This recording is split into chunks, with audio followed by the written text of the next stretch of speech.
Okay, good morning, Sunday morning. I know I look like I'm in a fog, like I'm in a smoky room, which I'm not, but my camera on my computer isn't working. I got a new webcam and I cannot hook it up to StreamYard. So I'm a couple minutes late because I was trying to work on that. Didn't work. So you just have to look at me through some smog, I guess, or fogginess, but that's okay because you're not really going to be looking at me anyway. We are going to be talking about the thyroid today. So I wanted to jump on. It's been probably over a month since I've done a class on the thyroid.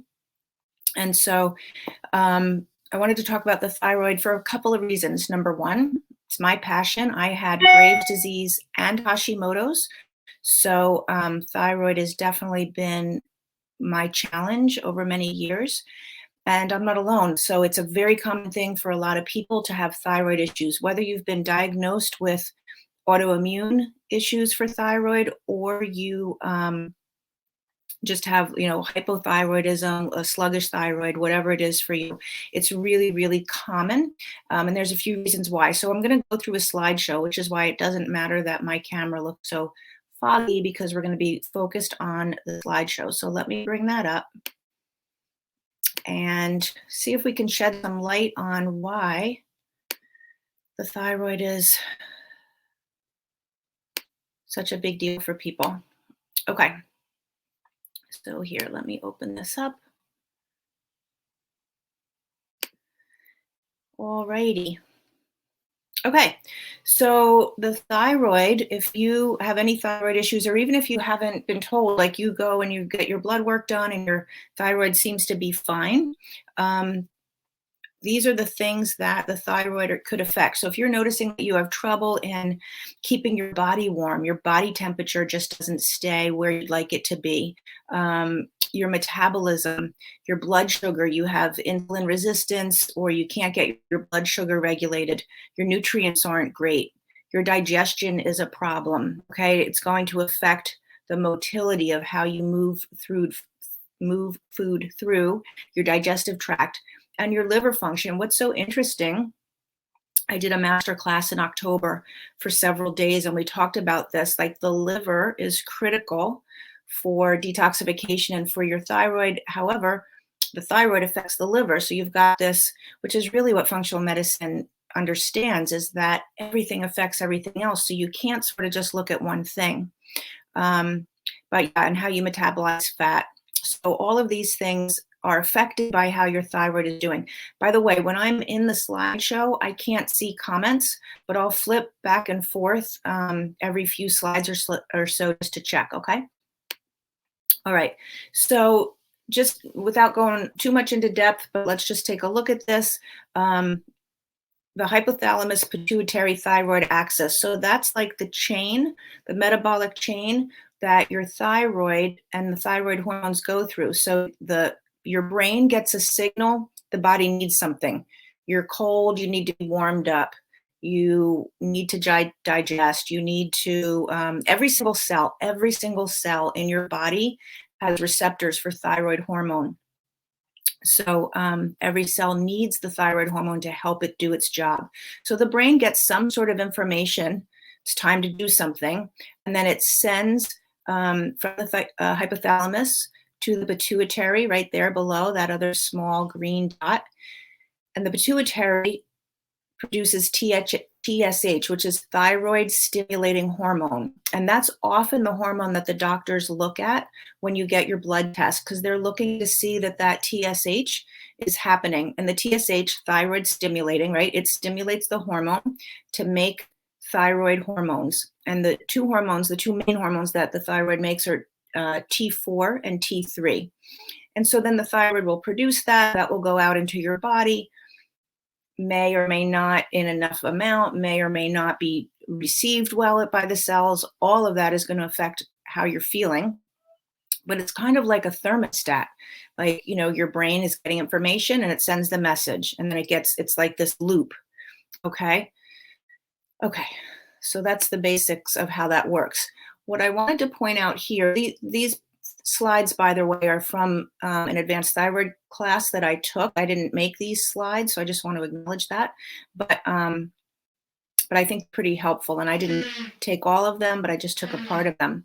So what I want you to see here, these little lime green dots, this is one molecule, thyroid globulin. These little green dots are iodine. And iodine is T3, T4.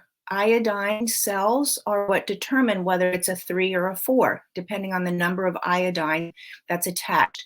And so, as it says here, you can only get iodine from your food. We don't make iodine in our bodies, and it's critical to be on your thyroid hormones. So your T3 and your T4 need the appropriate amount of iodine.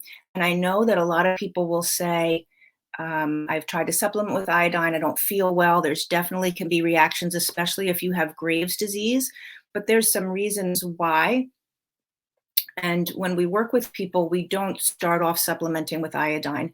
We need to make sure the liver is doing a better job probably than it's been doing. We need to make sure there's a good mineral balance in the body before we start adding in. And then you add in very slowly. Or you don't even supplement, you really work on your iodine from your food sources, because that's really the natural way your body gets it. And, food sources are things like sea vegetables,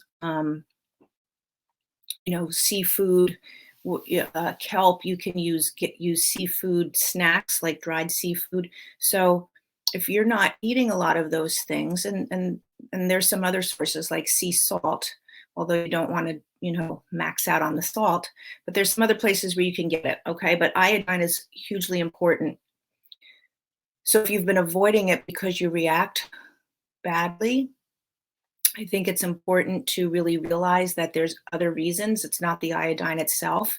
And that really is another indication where you need to go to work. Let me just check in on if I can see if there's any comments. Nope. Not that I can see anyway on this screen. Okay, so let me go back here. Oh, I love when that works out. Okay, good. All right, so this is just talking about the transport and the conversion. And this is why this is important, because your body needs to transport those hormones throughout the body, right? And so when the thyroid hormones are being transported, they're bound up to a protein, right? So thyroid binding globulin is the protein, and that's going to help transport. It doesn't just freely float throughout your blood system.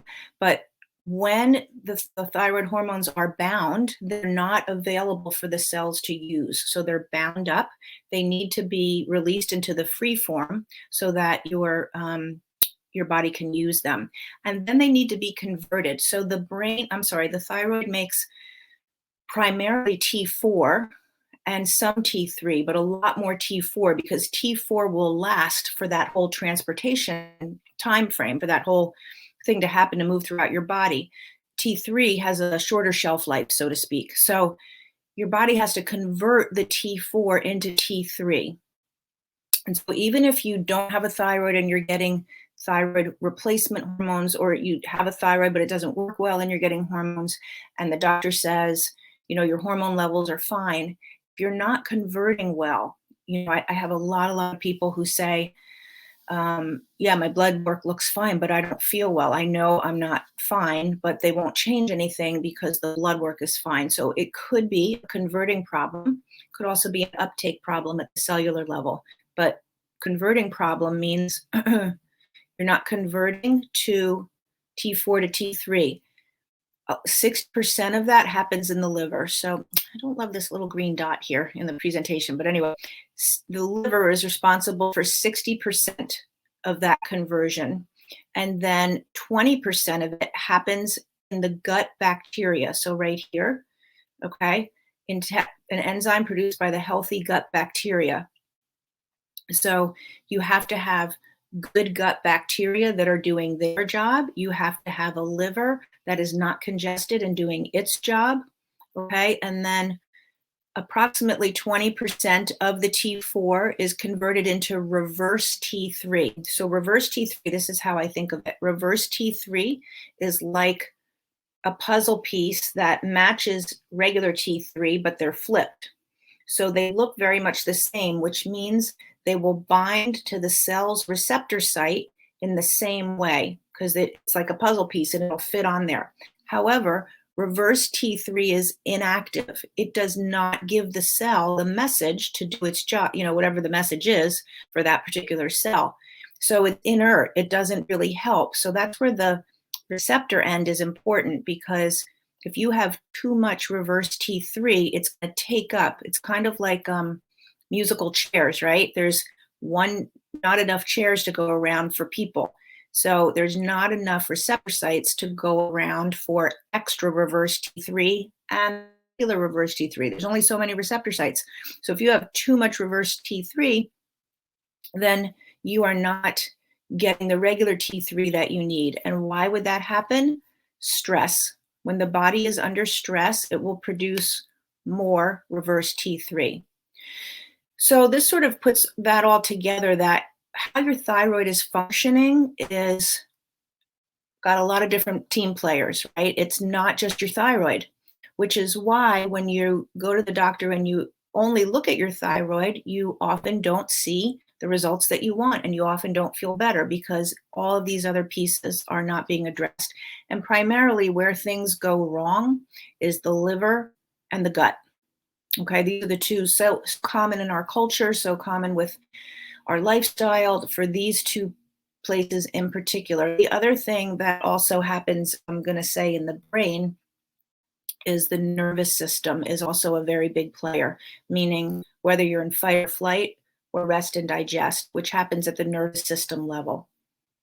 Okay, so this is just showing what I already talked about. Here's the receptors for free T3 and reverse T3, and it will fit on there. If you have too many of these red circles, it will take up these receptor sites, and then you're not going to get the function that you want.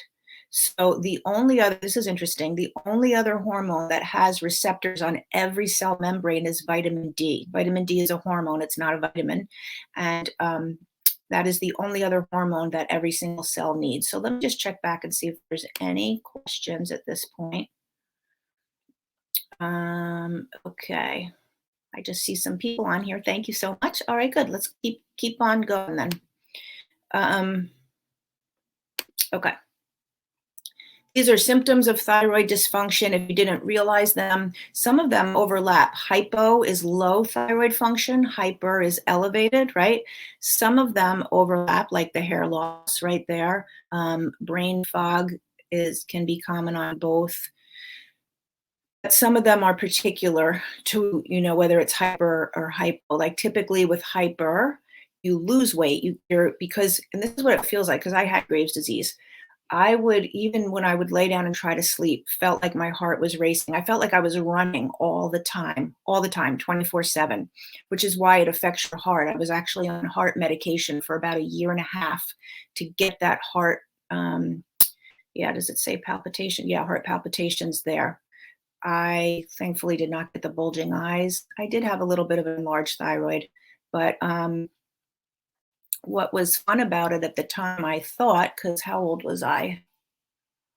Late 20s. I thought it was really fun that I could eat whatever I wanted and still lose weight. So that seemed good for a while.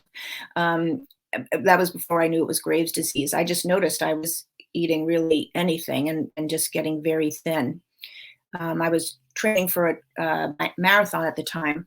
So I put it down to the training, like that and I had a lot of muscle pain. So I put it down to I was overtraining. But by the time I went to the doctor, I had a pretty serious incident actually while driving, just like total flood. It was like a blackout, really. Although I didn't totally black out, I was able to pull over. But it was quite scary. And that's what had me go to the doctor. And she said, you've probably had hyperthyroidism for at least 1 year, maybe longer. And I was just putting it down to, as I said, the training. And then several years later, I don't know how long, at least 8 to 10 years later, although that whole time I didn't feel well, I had low vitality, I was put on thyroid medication. I did not have to have any radiation, which is often what they do with Graves' disease. I didn't thankfully have to have that. And eventually, my endocrinologist said, okay, your thyroid's back to normal function. You're in normal range. But I never felt better again. I never really felt vital with good energy. I pushed myself to exercise. I was a personal trainer, and so I pushed myself to live a certain lifestyle, but it didn't feel well. And then at some point, I had Hashimoto's because I did not address the problems that I needed to address. And since my blood work was showing the thyroid numbers were fine, I thought it was fine. But then a lot of these issues showed up. Okay, so some of you may have one or the other. Some of you have had a similar story in that you've had both. Now, this is a little cut off here, but it says the hypothalamus, pituitary, adrenal axis. So this is referring to the effect that cortisol and the adrenals has on the thyroid, and that's stress, which here it talks about reverse T3. But so this is showing, okay, HPA access. So it's a similar process. The brain tells the pituitary to tell the adrenals. You see a truck coming your way while you're driving, and all of a sudden, so the brain's like, oh my gosh, trouble. So that stimulates the adrenals, right? So it's the same kind of loop as this HPT. But what happens, so here's the stress shows up. When the stress shows up, that inhibits the TSH. So it blocks this pathway. Okay. So this is cortisol releasing hormone. So that's going to block that. And again, down here, when the cortisol is actually produced, that also will block that. And then the cortisol will block the T3 from getting into the cell. So there's multiple places at the hormone level when the brain is first realizing there's stress, then when the cortisol is actually released, and it's going to affect the pathway to even tell the thyroid to make hormones. And then after the hormones are made, it's going to block the uptake by the cell. And it's also contributing to that reverse T3. So I just wanted you to see the influence that stress has on your thyroid. It's not just like, I know I'm stressed, I should do something about it. If you're not doing something about it, you're not having good thyroid function. You are not completing this pathway the way you need to be, the way you want to be. So what's going to trigger the HPA access, right? That cortisol. So here's several things. Let me see if I can get rid of this. This little arrow, I can't do that. Okay, so if your blood sugar, these are triggers for chronic stress. This is, oh good, it went away. This is what keeps your body under chronic stress. Your blood sugar is not regulated well. Okay, so that definitely has a lot to do with your food and how your pancreas is, but you want to work on your blood sugar regulation, which is going to affect your insulin resistance. If you have any kind of trauma, if you have a surgery, a car accident, if you're a caregiver for someone, anything like that. If you exercise too much or you don't exercise enough, both of those are stressors for the body. And I didn't realize that. I used to think I'm supposed to exercise. I'm supposed to exercise more. I can't lose weight now with Hashimoto's. I need to exercise more. And actually, the excessive exercise when I was training for the marathon, along with the other situations and circumstances of my life, that was a big contributor to the final straw. So chronic emotional stress, that could be a bad relationship, a job that you hate, just raising kids if there's, difficulty with that. Gut pathogens, parasites, bacteria, and yeast. That is huge. That's the first place when we work with clients, we go to work, because frankly, for myself, nobody told me that for 20 years. And I had H. pylori and I had parasites. I had no idea. So I was doing a lot of other stuff, not getting better, right? So the gut pathogens are critical. And as you know, the microbiome affects everything in your body. So we definitely need to go to work there. Sleep habits, if you are not respecting your circadian rhythm and you're, not giving yourself good sleep, that's going to contribute to chronic stress. How you're eating, okay. Also the food sensitivities, toxins, heavy metals, and if you have leaky gut. And I will tell you that for anyone with autoimmune issues, you've got leaky gut, okay? That's just one of the things that we know is there. We have to fix that, or you're not going to get better. And the reason why you probably have a lot of food sensitivities is because you have leaky gut. And so we need to find out what are the foods that are triggering a stress response in your body. Okay? All right, let me just pop back up here and see if there's any comments. Not that I can see. Okay. All right, let's keep moving on. So this talks about liver congestion and the thyroid. So when the liver's congested, the liver's job is to move toxins out of the body. And that's really huge, because if toxins are staying in the body, everything gets jammed up. That's critical to how everything works. And the gut health is critical to the liver doing that, because number one, if you have leaky gut, the liver sends toxins to the gut and the gut doesn't eliminate them. It gets recirculated. So the leaky gut is important. The bacteria that are living in the gut talk to the liver, and certain bacteria are really critical to help the liver do its job. And parasites that are living in the gut will migrate up into the liver and sort of take residence there. So parasites don't just stay in your gut. They may start there, but they may travel, especially if you have a leaky gut and they get into the bloodstream. They'll travel into different tissues, contributing to joint pain and muscle pain. Okay, so I'm digressing from liver. Let me get back to the liver. But the liver's job is to get rid of the toxins, right? And if it gets congested, like jammed up, and this is how I think of it. I'm going to date myself now, but if anybody ever watched I Love Lucy?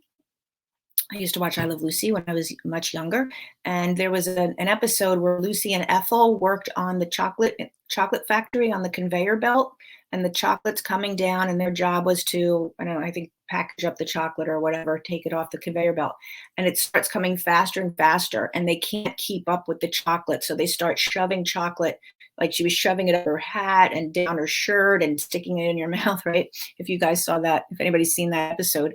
And so that's what I picture the liver trying to do. Like these toxins are coming at it. We just have a toxic overload in our environment, chemicals, everything. So when that happens, it really affects the thyroid, because these toxins are not leaving the body. And then the thyroid is very responsive to this accumulation of stress. Right, so and then it's cyclical, because here low thyroid function can result in a sluggish liver and gallbladder. So it increases the toxic burden. So you've got this vicious cycle. Liver not doing its job affects the thyroid. Sluggish thyroid affects the liver. Same thing with gut, right? Gut not getting rid of stuff affects the liver, affects the thyroid. Thyroid being slow affects gut motility and stuff not leaving. So it all has to be put together. So that leads us into gut, right? Health begins in the gut. The gut is where 70% of your immune system resides. So it's the actual physical and chemical barrier between you and the outside world. So you have you, and then you have your mouth and a long tube all the way down to the other end. So there's an opening at each end. And if you can picture it, inside that opening is really the external environment, right? And the lining is the barrier between the inside of your body, like your bloodstream, and the external environment. So when you take something in and you swallow it, and it's going down into that long tube, if it gets through the wall of your GI tract into your bloodstream, now it's really in your body. If it's not meant to be in your body and your body does a good job excreting it out the other end, great. But if that's not happening, that's a problem. So this, hopefully you've had a chance to sort of read this while I've been talking, but the microbiome, talks about all the different species of bacteria that are there. It's very important that you have a good, diverse spectrum of bacteria. It affects your neurotransmitters. They are produced in the gut, which has a lot to do with how your genes are expressed. Okay, so the expression of the genes that affect the neurotransmitters and any other genes. All right, also your vagus nerve. Your vagus nerve is the main nerve. It goes from your brain all the way down into the gut. And that's your parasympathetic nerve. That's the rest or digest. That's when you're calm and out of fight or flight. That's so the bacteria in the gut will help activate that nerve, and that nerve talks to the gut. So it's a constant communication between the brain and the gut. And then if you have gut dysfunction, this is how it affects your thyroid specifically. So the leaky gut that we know, if you have autoimmunity, you've got leaky gut, that can trigger the Hashimoto's, because those toxins and things that are leaking, as I said, I had H. pylori, I had parasites. Those leaking into the bloodstream are going to really affect your thyroid. Dysbiosis is the ratio of good to bad bacteria. We all have both, but you want to have enough good bacteria to keep the bad bacteria in check. All right. And then enzyme levels that are going to impair the conversion of the different thyroid hormones. Okay. If you have gut inflammation, which is going to happen if you have pathogen bad bacteria there, that's going to raise your cortisol level. You're going to have gut inflammation, which is going to lower your conversion from T4 to T3, and it's going to increase your reverse T3, which we already talked about, is going to impair at the cell receptor site. Okay, and then pathogenic overgrowth. That pathogenic means the type of bacteria that eventually can cause disease, right? Those are pathogens. They produce lipopolysaccharides. Lipopolysaccharides can trigger autoimmunity, thyroid autoimmunity, and other autoimmunities. So that's like the bad bacteria's poop, right? It's a waste product they produce. You have leaky gut. This leaks into your bloodstream. So now you're having like bad bacteria poop in your bloodstream. I don't know how else to say it. That's what it is, right? It's a big, long word. And in my mind, just think of it like that. And that's going to trigger, that's like the immune system is like, whoa, what the heck is this, right? That's autoimmunity is your immune system being inappropriately triggered. Or I even would say it's not so inappropriate, like it's trying to do its job. It's seeing things and it's staying triggered and it's not shutting off because those things aren't being handled. Okay. All right, let's keep going. Let me check back. Do we have any questions? Nope. Okay. Keep on keeping on. Okay.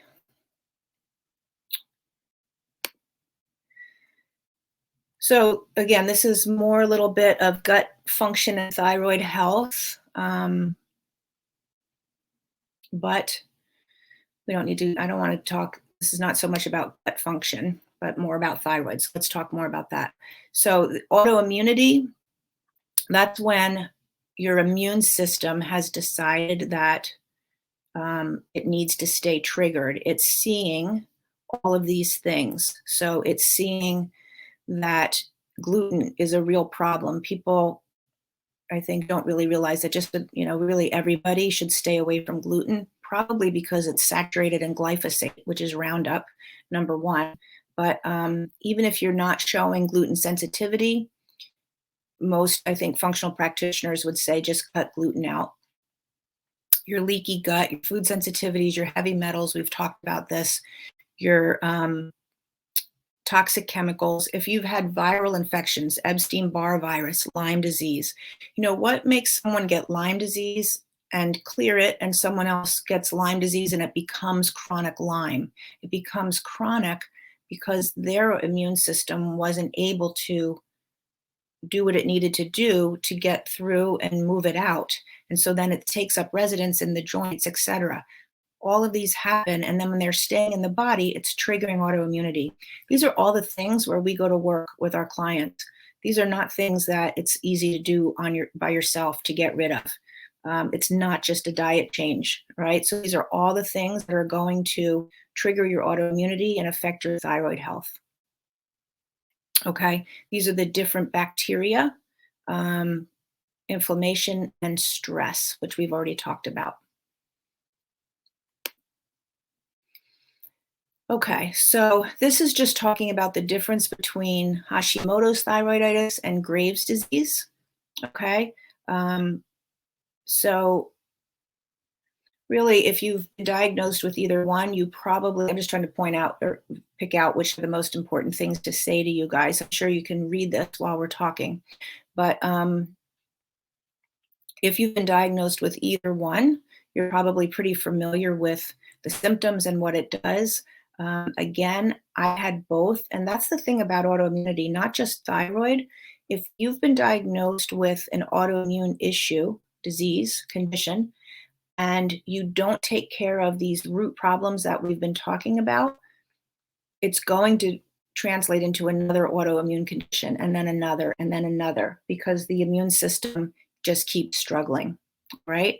So current research suggests that Hashimoto's may be more prevalent in modern society than type 2 diabetes, which I think is interesting. It's a problem. This is the relationship between gluten, the gut, and thyroid. So gluten is the protein that's found in wheat, not only in wheat, also in a couple of other grains, but primarily in wheat, barley, rye. All right, so it's a protein. That's what gluten is. And 1% of the population, approximately, may have actual celiac disease, which is a true allergy to gluten. However, pretty much everybody else has gluten sensitivity. And when you have sensitivity, you will manifest some type of thyroid dysfunction. And here's why. The proteins in gluten, the way it looks as a protein molecule, very much resembles the protein in your thyroid gland itself. So when you have a sensitivity to it, and again, probably because, or one reason is because it's got glyphosate on it.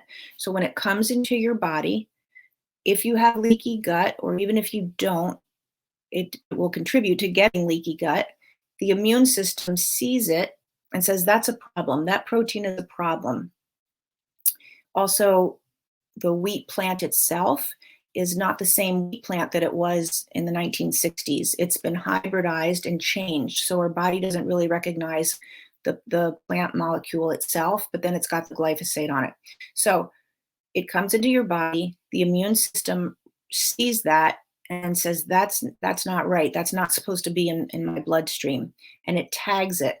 So now that protein chain is tagged. And what happens is every time it's tagged, it will look for anything that resembles that tag. And your thyroid gland resembles that tag.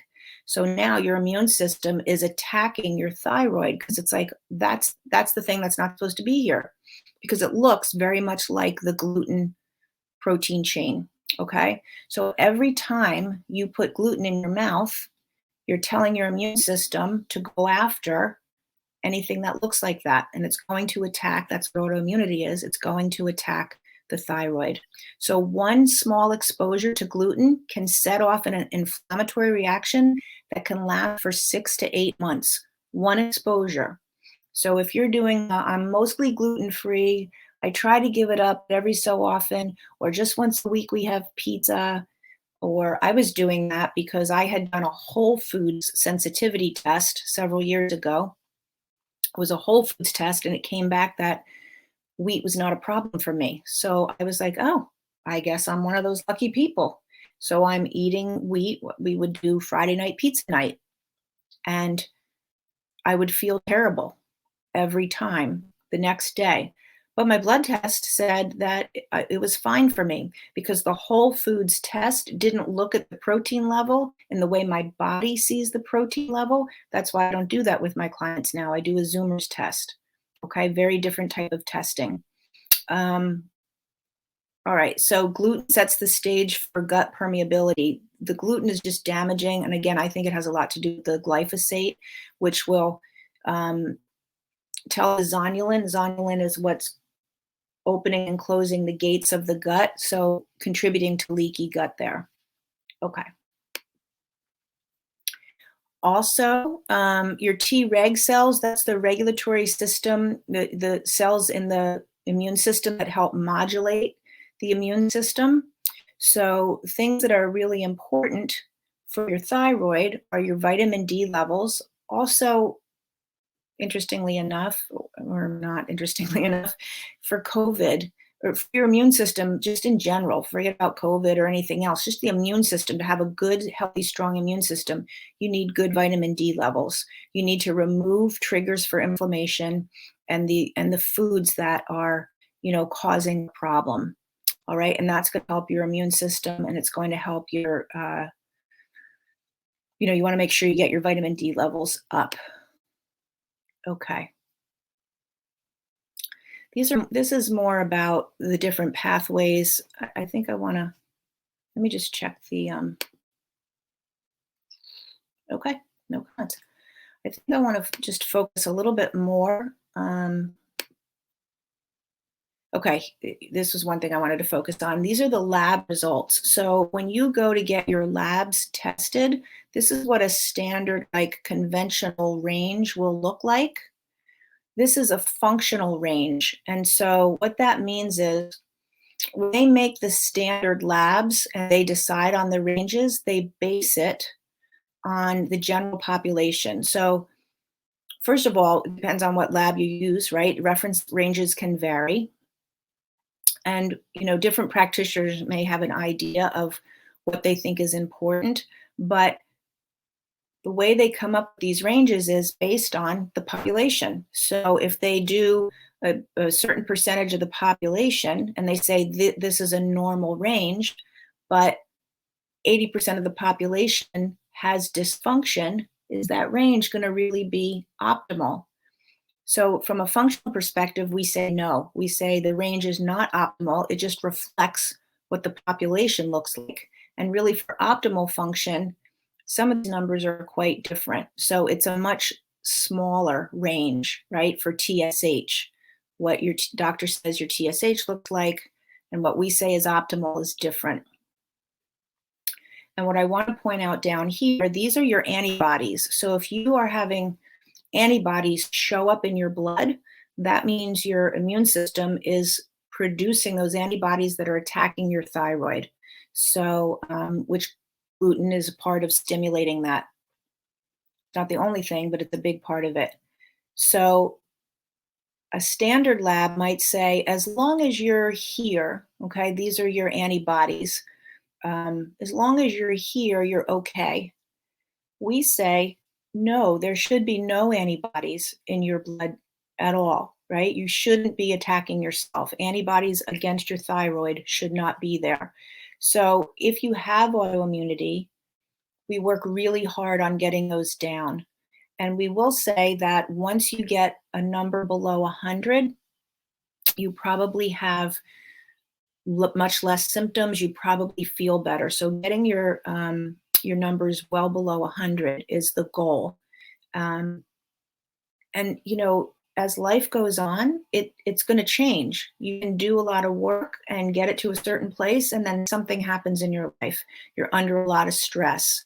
You have an illness, whatever. And then things can be triggered, and you've got to keep managing yourself. It's really just about managing your body and your biochemistry yourself. But understanding that there shouldn't be antibodies there to your thyroid. And if there are, we want them to get to be as low as possible. Okay. So I'm going to actually, at the end of this class, give you a link. If your doctor either doesn't test the whole panel, like doesn't run it with the antibodies, or it's been a while since you've had it done, and sometimes insurance will only do it for a certain amount of time, I'm going to give you a link. You don't have to be a client of mine. You can just click on this link and order a home. It'll be a finger stick blood test with full antibodies, and I'll show you that when we're done. And I'll give you the link if you wanted to do that yourself. If you wanted to have a conversation about it, we could talk about it, but you don't have to be my client to order it. Okay, these are the different markers on the test. What it's going to look for. And again, you're probably used to these normal markers like the TSH, the T4, the T3. Total means bound up to that bus carrying it around, the thyroid binding globulin. This is free when it's been released from that hormone. Okay, and then these are the antibodies down here. So these are the different panel markers that we think are important. And then this one, I just wanted you to see, because I think this is a great illustration. So what you're seeing on the outside, right, the branches of the tree, could be thyroid dysfunction, either hyperthyroidism, low thyroidism, or actual autoimmune Hashimoto's or Graves'. But why is that happening? If you look underneath, these are the reasons why. And you've got to go to work on these reasons in order to get these to go away. So your detoxification is not working from your liver. You have inflammation in your gut and infections. You have environmental toxins that are not being cleared, obviously, if your detox is not working. You might have a gene for autoimmunity or other autoimmune conditions already, which now leads to Hashimoto's or whatever. Or you have autoimmunity in the thyroid, and that's going to lead to other autoimmunities if these things aren't addressed. Oxidative stress, that's free radicals that are triggered in your body, which everybody has, but your body has to be cleaning them up. And if you don't have the correct nutrients to clean them up, or you're staying inflamed and in oxidative stress, then that's keeping the immune system triggered. And this is HPA Access Dysfunction, meaning your stress levels, your cortisol is not being shut down. You're not getting out of fight or flight. You're staying, stress elevated. So what I wanted to show you, I'm going to give you a link for this thyroid test that you can do. And if you scroll down, so when you get the link, this is the landing page. If you scroll down, I think, yeah, here's two different options. So it's $120. The basic one is $100. But I think if you wanted to get one done for yourself, you would want to get the antibodies, because that's often the ones that the doctors don't do. So these are, I think, more important things that you might want to check for $120. So I'm going to give you the link there. Let me put the link in the, I see a frowny face. I don't know why somebody's frowny. If you have a question, although I know this is playing in a few different screens and I can't see all the questions, but here is, I hope that came up. That is the link. And if you put OHJ20, you'll get 20% off. I think you'll get 20% off, or they might be running a special anyway, the labs for the days, but you'll definitely get 20% off. That's my link, Organic Health Journey. You'll definitely get 20% off if you put that in the coupon code when you check out, but you can just order that. Again, the basic one is $100. The one with the antibodies is $120.